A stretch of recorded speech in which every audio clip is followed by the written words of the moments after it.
सो hello दोस्तों, welcome back to another video. जैसा कि मैं करता आया हूँ, हर एक चेंजेस आपको बताता आया हूँ। कुछ और चेंजेस आए हैं IRCTC की तरफ से, तो मैंने सोचा एक और वीडियो बनाऊँ और आप सबको उन सब के बारे में अपडेट दे दूँ। तो चेंजेस ऑब्वियसली आए, आजकल IRCTC कुछ अच्छे चेंजेस तो कर नहीं रहा। तो चलिए बताते क्या क्या चेंजेस हो गए हैं। सबसे पहला जो चेंजेस आया है वो स्पाउसल ओपन वर्क परमिट पे आया है गाइस। पहले क्या होता था, मैं आपको पहले थोड़ी बैकग्राउंड की पिक्चर देता हूँ।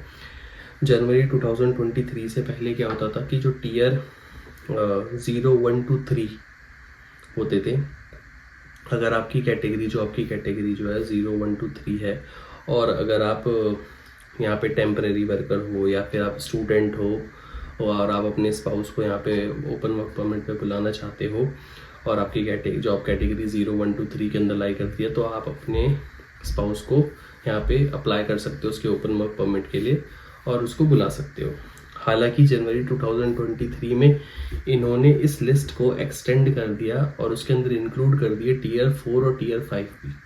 तो थ्रू आउट 2024 0, 1, 2, 3, 4, 5 टीयर वाले अप्लाई कर पा रहे थे, लेकिन अब इन्होंने ये चेंजेस अप्रूव कर दिए हैं IRCTC ने। क्या चेंजेस कि एक तो सिचुएशन ये कि जो 4 और 5 जो है वो अब अप्लाई नहीं कर सकते, मतलब अप्लाई नहीं कर पाएंगे।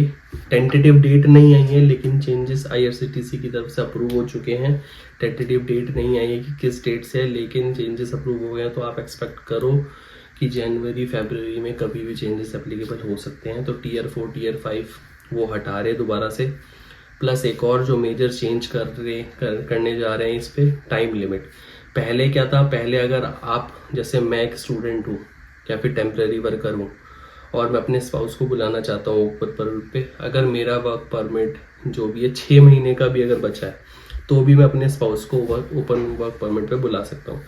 इन्होंने ये लेंथ भी एक्सटेंड कर दी है। अब एटलीस्ट आपके पास 16 मंथ्स का, जी हाँ दोस्तों, 16 मंथ्स का वर्क परमिट मतलब वैलिडिटी होनी चाहिए आपके पास जब आप अपने स्पाउस वर्क परमिट के लिए अप्लाई कर रहे हो। इसका मतलब एक ये भी आता है दोस्तों कि अगर जो स्टूडेंट्स यहाँ पर आ रहे हैं 1 साल का कोर्स लेके, जिनको 1 साल का कोर्स लेके 1 साल का वर्क परमिट मिलता है, वो अपने स्पाउस को नहीं बुला पाएंगे क्योंकि उनके पास 1 साल का वर्क एक्सपीरियंस होगा और ये इनको 16 मंथ्स का एक्सपीरियंस चाहिए एटलीस्ट आपको अपने स्पाउस के ओपन वर्क परमिट एप्लीकेशन डालने के लिए, तो वो नहीं कर पाएंगे। तो ये 2 बड़े चेंजेस इन्होंने स्पाउसल ओपन वर्क परमिट पे करे हैं। डेट अभी डिसाइड नहीं करी है, मैं दोबारा बता रहा हूँ, डेट अभी डिसाइड नहीं करी है। चेंजेस अप्रूव हो गए हैं, तो एक्सपेक्ट करो आप जनवरी फरवरी में वो कभी भी किसी भी दिन वो ये बोल सकते हैं कि भैया चेंजेस हमने इस डेट से ला रहे हैं। तो मेरी तरफ से सजेशन यही है कि अगर कोई भी टीयर 4 टीयर 5 का जो बंदा है जो अप्लाई करना की सोच रहा है या फिर सोच रहा था, वो जल्दी से जल्दी अपनी एप्लीकेशन फाइल करे और अपनी एप्लीकेशन जो नंबर है और डेट है उसको लॉक कर दे, ताकि ये चेंजेस अगर आगे मतलब इस चेंजेस में वो ना आए और उनकी एप्लीकेशन लग जाए। तो मेरी तरफ से सजेशन एक यही रहेगा, क्योंकि ये कभी भी किसी भी दिन आके बोल सकते हैं कि भाई ये चेंजेस हमने करे हैं और अब एक्टिवेट हो रहे हैं, क्योंकि अप्रूव तो हो चुके हैं मार्क मिलर से, इमिग्रेशन जो इनका मिनिस्टर है उसने अप्रूव कर दिया है ये चेंजेस। तो एक ये तो स्पाउसल ओपन वर्क परमिट के लिए था चेंजेस। दूसरा जो चेंजेस मैंने अपनी पहले की वीडियो में बताया था, जो LMIA के पॉइंट्स इन्होंने कम कर दिए हैं। LMIA के लिए जो चेंजेस करे थे उसके लिए कोई डेट नहीं दी थी, अब इन्होंने डेट अभी भी नहीं दी है, लेकिन एक बोलने का मतलब ये कि टाइम दे दिया है कि इस टाइम के पीरियड में हम कभी भी कर सकते हैं। इन्होंने बोले स्प्रिंग 2025 के बाद या फिर स्प्रिंग 2025 से ये LMI के पॉइंट्स हम देना बंद कर देंगे। तो स्प्रिंग मतलब मार्च और अप्रैल, ये 2 महीने का टाइम है, ये कभी भी इसको एप्लीकेबल कर सकते हैं। तो मार्च और अप्रैल इनमें से कभी भी आ सकती है रूलिंग कि LMI के पॉइंट्स को कम कर रहे हैं। चाहे ये एप्लीकेबल हर एक के लिए है कि जो स्टूडेंट है जिसने अपनी प्रोफाइल बना रखी है, जो यहाँ इनसाइड कनाडा है और जिसने LMIA के थ्रू या फिर जो ओपन वर्क परमिट पे है या फिर टेम्पररी रेसिडेंट है उसने LMIA के थ्रू कर रखा है, इन सब के ऊपर अगर आपको इसमें कैच है, अगर आपको ITA आ चुका है अपनी एप्लीकेशन पे या फिर आपने अपनी PR एप्लीकेशन सबमिट कर दी है ITA आने के बाद, तो उस केस में ये आपके ऊपर रूलिंग नहीं आएगी, क्योंकि वहाँ पे वहीं के वहीं जैसे ही आपको ITA आता है वहीं के वहीं आपकी प्रोफाइल लॉक हो जाती है, पॉइंट्स सारे लॉक हो जाते हैं। तो अगर इस रूलिंग को जैसे इन्होंने बोला स्प्रिंग से आएगी, अगर कोई डेट आने से पहले पहले अगर आपका ITA आ जाता है तो आप बच जाओगे इस रूलिंग से और आपको पॉइंट्स मिल जाएंगे, अदरवाइज ये पॉइंट्स जा रहे हैं।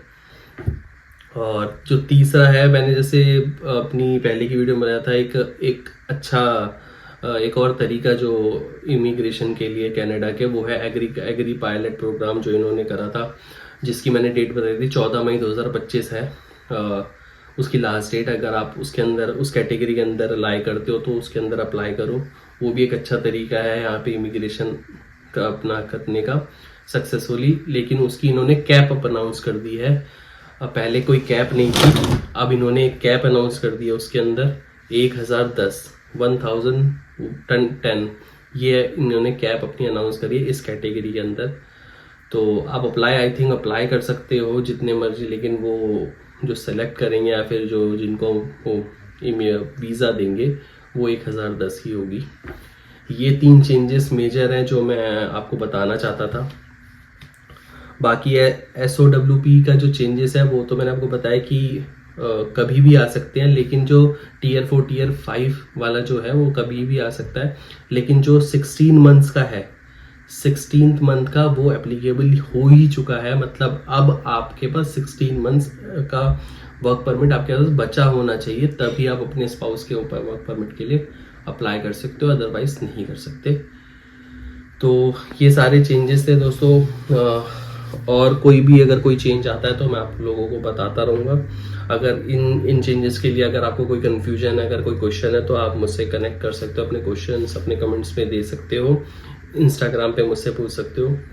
और एक और चीज़ मैं बताना चाहूँगा कि मैंने अपने चैनल पे एक मेंबरशिप बहुत नॉमिनल अमाउंट के लिए भी स्टार्ट करी है। अगर आपको कोई अपनी 1-to-1 अब मेरे से अगर आपको रखना है सेशन और अपने सारे क्वेश्चंस क्लियर करने हैं और सब कुछ पूछना है, कुछ भी जितनी भी आपकी क्वेरीज हैं, तो वो भी आप बुक कर सकते हो। आप मेरी प्रोफाइल में जाओगे तो वो उसके लिए ऑप्शंस आपको मिल जाएगा। बाकी और कोई चेंजेस आता रहेगा तो मैं आपको बताता रहूँगा। तो thank you for supporting throughout this period और मिलते हैं नेक्स्ट वीडियो में। Bye guys.